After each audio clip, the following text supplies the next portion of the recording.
Hi everyone, मेरा नाम तरुण है। आप सभी का स्वागत है हमारे चाणक्य इंस्टीट्यूट ऑफ एजुकेशन के ऑनलाइन प्लेटफॉर्म पे। अभी हाल ही में क्लास 10th के रिजल्ट्स आए हैं और काफ़ी बच्चों ने बहुत अच्छा परफॉर्म किया है। हमारे इंस्टीट्यूट से भी एक बच्चा है जिसने काफ़ी अच्छा प्रदर्शन किया क्लास 10th के रिजल्ट्स में और हम आज उसके साथ एक पॉडकास्ट कर रहे हैं। ठीक है, तो मैं चाहता हूँ कि ये बच्चा आपको इंट्रोडक्शन खुद दे। So over to you. सबसे पहले तो नमस्कार सभी को। मेरा नाम अनुज राठौर है। मैं school of excellence Dwarka sector 10 में पढ़ता हूँ। रिसेंटली मैंने अपनी क्लास 10 पास आउट करी है और मैंने अपनी क्लास 10th में एक अच्छा रैंक और एक अच्छा स्कोर अचीव किया है हर सब्जेक्ट में। और मैं इसका पूरा क्रेडिट अपने स्कूल, अपने पेरेंट्स और अपने चाणक्य इंस्टीट्यूट ऑफ एजुकेशन को देना चाहूँगा। सो अनुज, बात करते हैं आपके रिजल्ट्स के बारे में, ठीक है, और आपकी ओवरऑल प्रिपरेशन के बारे में। अनुज, आपके पास क्लास 10th में कौन कौन से सब्जेक्ट्स थे? ठीक है, आप उसके बारे में बताओ थोड़ा पहले। क्लास 10th में मेरे पास mathematics, Hindi, English, SST, science जैसे सब्जेक्ट थे, जिसमें और एडिशनली हमारे स्कूल में हमें एडवांस मैथ्स और एडवांस साइंस भी पढ़ाया जाता है, जिसमें जो मैथ्स और साइंस के पढ़ाने का लेवल है वो above the grade of 10th पढ़ाया जाता है। ठीक है, तो देखो अनुज, जब हम बात करते हैं क्लास 10th की, तो जो मेजर फोबिया होता है ना बच्चों के मन में, वो ये होता है कि क्लास 10th की जो मैथ्स होती है, ठीक है, और क्लास 9th की जो मैथ्स होती है, तो अक्सर बच्चों में ये माइंडसेट होता है कि ये जो क्लास 10th की मैथ्स होगी उसमें कुछ ना कुछ पोर्शन होगा क्लास 9th का, ठीक है। लेकिन तुम्हें पता है ऐसा नहीं होता है। प्लस जब आप एक क्लास 10th के साथ साथ अगर आप जेई की प्रिपरेशन कर रहे हो या अदर कम्पिटिटिव का अगर आप सोचते हो, तो आपके लेवल जो है वो और बढ़ जाता है ऊपर। तो आपके लिए क्लास 10th की जो मैथ्स थी उसका जर्नी किस तरीके से था? मतलब आपने क्या क्या मेजर प्रॉब्लम्स फेस की उसके दौरान? सबसे पहले तो जब मेरी क्लास 9th ओवर हुई थी, तो सबसे पहले मैंने अपने कोचिंग इंस्टीट्यूट में कंसिस्टेंसी बनाए रखी और डेली रेगुलरली अपनी क्लास अटेंड करी, जिससे मेरा कोई भी बैकलॉग और रिसेंट कोई चैप्टर छूटता हुआ नहीं गया। और मैंने क्लास 10th की सबसे पहले मैथ की बात करते हैं, तो मैथ में चैप्टर 1 से ही मेहनत करी थी कि सबसे पहले एनसीईआरटी एक्सरसाइज को मैंने पूरा अपना अच्छे से करा था। उसके बाद मैं next reference book like RS Agarwal पे गया था एंड ऐसे ही मैंने हर एक चैप्टर पे पहले एनसीईआरटी करके उसके बाद आरएस अग्रवाल लगाई थी, जिससे मेरे को कॉन्फिडेंस मेरा बूस्टअप हुआ एग्जाम को लेकर। ठीक है, मैं आपको बताना चाहूँगा कि अनुज ने क्लास 10th के मैथ्स में 100 आउट ऑफ 100 स्कोर किया है, ठीक है। तो अब जब हम पढ़ाते हैं बच्चों को मैथ्स में, तो हमने नोटिस किया काफ़ी बार कि अनुज बच्चे बेसिक चीज़ों में भी लैग करते हैं कभी कभार। फॉर एग्जांपल उन्हें एलसीएम लेने में प्रॉब्लम आती है, ठीक है। तो अगर मैं आपके सामने सिनेरियो रखता हूँ कि अगर आपको प्रॉब्लम होती है एलसीएम लेने में, तो आपका क्या अप्रोच होता है उसके प्रति? अगर मेरे को एलसीएम लेने या बेसिक कॉन्सेप्ट्स में लैग होता, तो मैं कोशिश करता कि जिसमें मेरे को जौन से कॉन्सेप्ट में मेरे को लैग हो रहा है वो मैं घर पे उसकी प्रैक्टिस करूँ, जिससे मेरे जो वो कॉन्सेप्ट हैं वो उनका बेस बिल्डअप हो, जिससे मैं आगे जाके फ़ायदा हो। ठीक है, बहुत बढ़िया। ठीक है अनुज, ठीक है, देखो मैथ्स की बात हो गई है, ठीक है। अब आते हैं अपने साइंस पे, ठीक है, साइंस सब्जेक्ट है। अब क्लास 10th के साइंस की बात की जाए तो इस बच्चे का रिजल्ट जो है दैट इज़ 98 आउट ऑफ 100, ठीक है। तो जब साइंस की बात करते हैं तो साइंस में हमारे पास 3 पोर्शन होता है ना, chemistry, bio and then physics.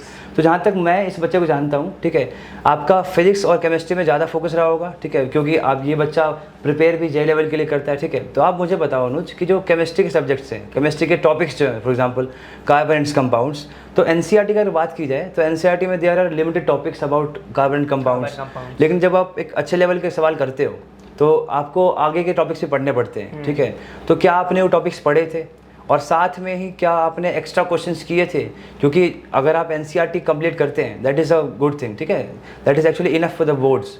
लेकिन क्या आपने एक्स्ट्रा क्वेश्चंस किए थे और किस पैटर्न में किया आपने? फॉर एग्जांपल पहले एनसीईआरटी की, देन कौन सी बुक लगाई, आप बताइए थोड़ा उसके बारे में। सबसे पहले तो मैंने जो अपने रेगुलर क्लास में जो हमें जो पढ़ाया जाता है उनके जो नोट्स हमने लिखवाए जाते हैं, मैं पहले उनको घर आकर रिवाइज करा करता था, ठीक है। उसके बाद जो होमवर्क दिया जाता था मैं उसे होमवर्क को किया करता था with in a time limit, ठीक है। एंड फर्दर ऑन जब मेरी एनसीईआरटी खत्म हो जाया करती थी तो मैं क्या कहते हैं उसके बाद एनसीईआरटी एग्जाम्पलर पे मूव ऑन कर जाया करता था, क्योंकि एनसीईआरटी एग्जाम्पलर बोर्ड्स के पर्सपेक्टिव से काफ़ी अच्छी बुक है, जिसमें काफ़ी अच्छे लेवल के सवाल डाले गए हैं, ठीक है। उसको करने के बाद मेरे पास एक पियर्सन की बुक थी, मैं उसको उस पर कैरी ऑन हो जाता था, जिसके सवाल करने में मेरे को नए नए कॉन्सेप्ट सीखने को मिलते थे और मेरा जो एडवांस लेवल ऑफ क्वेश्चन करने का जो कॉन्फिडेंस है वो बूस्टअप हुआ करता था। बहुत बढ़िया, ठीक है अनुज।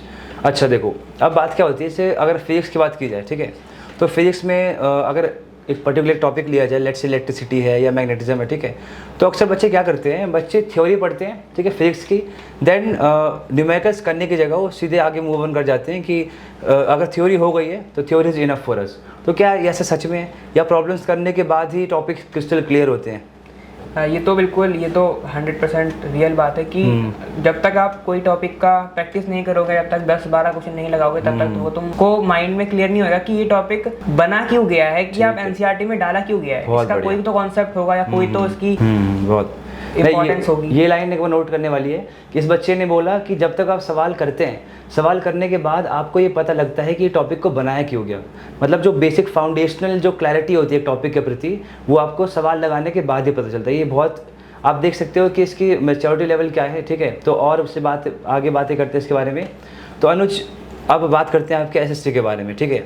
एसएसटी एक ऐसा टॉपिक, ऐसा सब्जेक्ट है जो कि स्कोरिंग सब्जेक्ट है, लेकिन अगर आप देखो ना तो काफ़ी बच्चे जो मैथ साइंस में फोकस करते हैं, एक्चुअली उनकी एसएसटी कहीं ना कहीं वीक हो जाती है, ठीक है। तो आपका क्या स्ट्रैटेजी था, या बोल सकते हैं आपको किस तरीके से टीचर्स ने हेल्प की, या आपको एसएसटी पसंद थी पहले से? एसएसटी एक्चुअली बात ऐसी है कि एसएसटी एक ऐसा सब्जेक्ट है जिसको आप जितना ज़्यादा समझते हुए चलोगे और टॉपिक्स को जितना ज़्यादा पॉइंट्स में ब्रेक डाउन करते हुए चलोगे, उतना एसएसटी आपको आसान लगने लगेगी। ओके। सबसे पहले एसएसटी को अच्छा बनाने के लिए मैं सबसे ज़्यादा क्रेडिट अपने स्कूल टीचर को और अभय सर को देना चाहूँगा, जो एसएसटी ऐसा पढ़ाते थे जिनसे एसएसटी के हर एक कॉन्सेप्ट और हर एक टॉपिक हमारे दिमाग में बैठ जाया करते थे। और वो भी अगर मैं बात करूँ हिस्ट्री की, तो हिस्ट्री के हर वो क्या कहते हैं इवेंट्स जो होते हैं, हिस्टोरिकल इवेंट्स, वो क्रोनोलॉजिकली स्ट्रक्चर्ड वे में हमारे दिमाग में छप जाया करते थे कि इसमें पहले ये हुआ था, फिर ये हुआ था। जो कॉम्प्लेक्स टॉपिक है जैसे ज्योग्राफी में आते हैं या सिविक्स वगैरह में आते हैं, तो उनको समझने में भी काफ़ी हमें हेल्प मिलती थी, ठीक है, सर के नोट्स से, अभय सर के जो नोट्स थे। ओके, ठीक है। तो अनु, जब बात करते हैं हम लोग, देखो क्लास 10th की, तो आपको पता है क्लास 10th से क्लास 11th में जो जंप है, ठीक है, particularly for talking about PCM students और साइंस स्टूडेंट्स, जो जंप होता है बहुत हाई होता है, ये पता है तुम्हें? yes, ठीक है। तो अगर मैं तुमसे पूछूं कि नेक्स्ट जो 2 years हैं for class 11th and 12th, तुम्हारा क्या माइंडसेट है, क्या प्लान है? क्या तुम कंटिन्यूसली जो सेम स्ट्रैटेजी तुम्हारी है उसके अप्लाई करते चलोगे, या जो तुम जेई, अगर जेई की तरफ जाते हो तुम, तो तुम्हारी स्ट्रैटेजी क्या है अभी पर्टिकुलरली, अगर तुम रफली अगर बताना चाहो तो? अभी मैं रफली अगर बताना चाहूँ तो मेजरली तो मेरा यही है कि बैकलॉग्स ना आ पाएँ, क्योंकि अभी हमें काफ़ी समर ब्रेक का टाइम मिला है जिससे हम अपना सिलेबस कवर अप कर सकते हैं, और जब स्कूल रीओपन होंगे तो हम सिलेबस को एक्सीड करके आगे बढ़ सकते हैं, जिससे हमको बैकलॉग का और जो स्कूल के होमवर्क या असाइनमेंट्स का प्रेशर कम देखने को पड़ेगा। बहुत बढ़िया, ठीक है।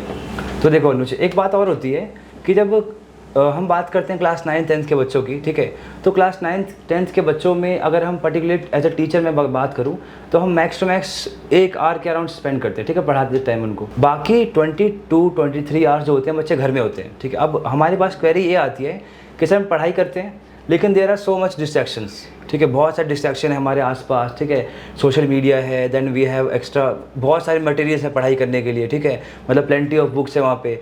तो उस चीज़ में जो डिस्ट्रैक्शन होती है वो एक मेजर रोल प्ले करती है, और अक्सर बच्चे अपना रिजल्ट ख़राब कर लेते हैं, ठीक है।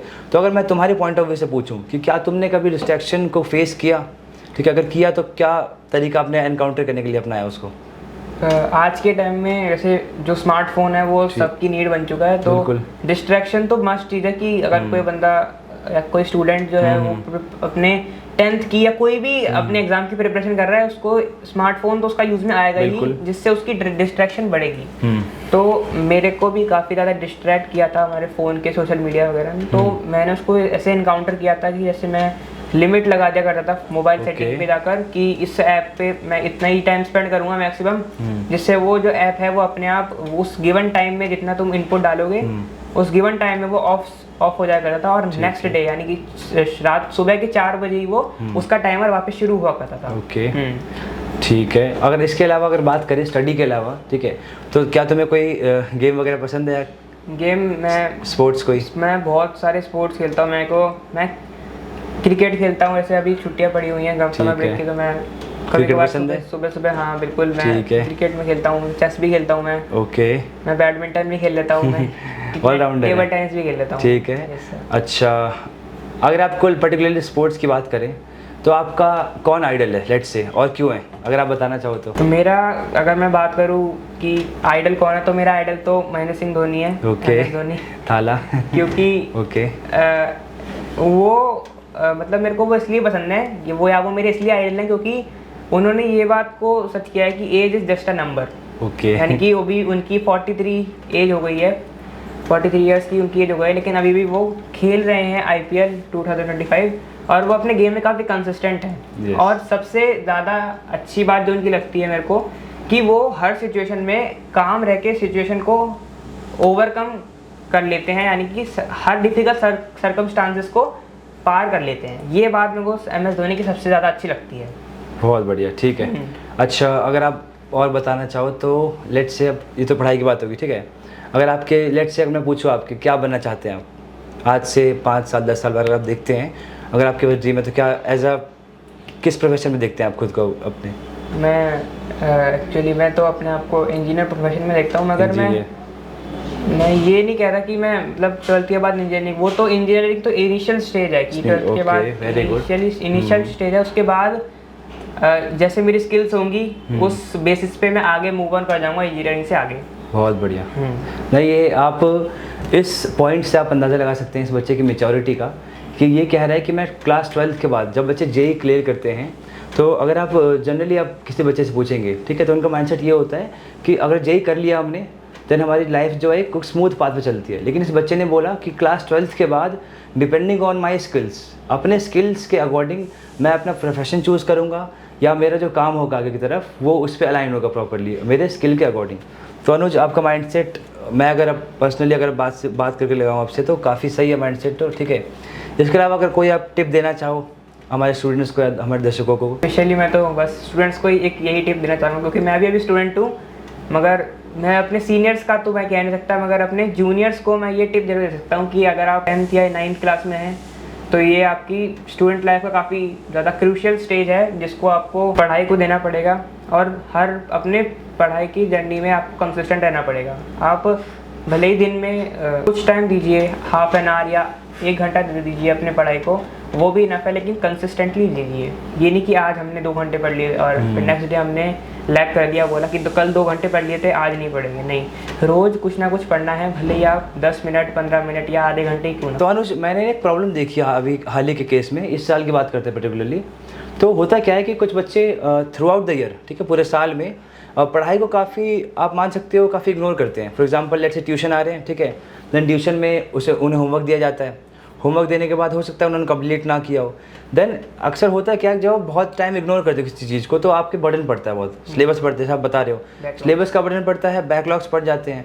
तो एट द एंड में क्या सोचते हैं बच्चे शॉर्टकट निकालते हैं। शॉर्टकट इन द सेंस कि लेट्स से आज लेट्स से जनवरी चल रहा है अभी, तो फेब में आपके एग्जाम होते हैं बोर्ड्स के, तो बच्चे माइंडसेट लगाते हैं कि यूट्यूब पे या किसी भी ऐसे जगह पे ऐसी वीडियोस अक्सर ढूंढते हैं वो, जो कि वन शॉट क्या बोलते हैं, एक्सप्लेनेशन देने का दावा करते हैं। फॉर एग्जांपल हो सकता है, मान लीजिए आपने साल भर पढ़ाई किया एक चैप्टर का, ठीक है, और आपको रिवाइज करना हो, तो उस सेंस में हम समझ सकते हैं कि बच्चे को 1 शॉट की रिक्वायरमेंट है और वहाँ पे उसको कंसेप्ट जो है प्रॉपर तरीके से कंसोलिडेट हो जाएगा। लेकिन अगर हम लेट्स एक ऐसे बच्चे की बात करूँ मैं, ठीक है, बिलो एवरेज बच्चे की जिसके कंसेप्ट क्लियर नहीं है, लेकिन अब देखो, अब आप सोच सकते हो कि एट दी एंड उस बच्चे को डूबते को तिनके का सहारा ऐसी बात है ना, कि उस बच्चे को मिल गया वीडियो जस्ट एक। तो आप किस तरीके से देखते हो कि आप बच्चों को ओवर रिलाई करना चाहिए उन 1 शॉट्स के ऊपर, या जो टीचर्स बता रहे हैं उनको ट्यूशन्स के अंदर एक्चुअली क्या उस पर उनको स्टिक करना चाहिए? अगर मैं बात करूँ कि कोई ऐसा बच्चा है जैसे जिसने पूरे साल मेहनत नहीं करी और अब फेब का मंथ चल रहा है, तो उसे उसकी एंग्जाइटी बढ़ेगी CBSE बोर्ड एग्ज़ाम को लेके।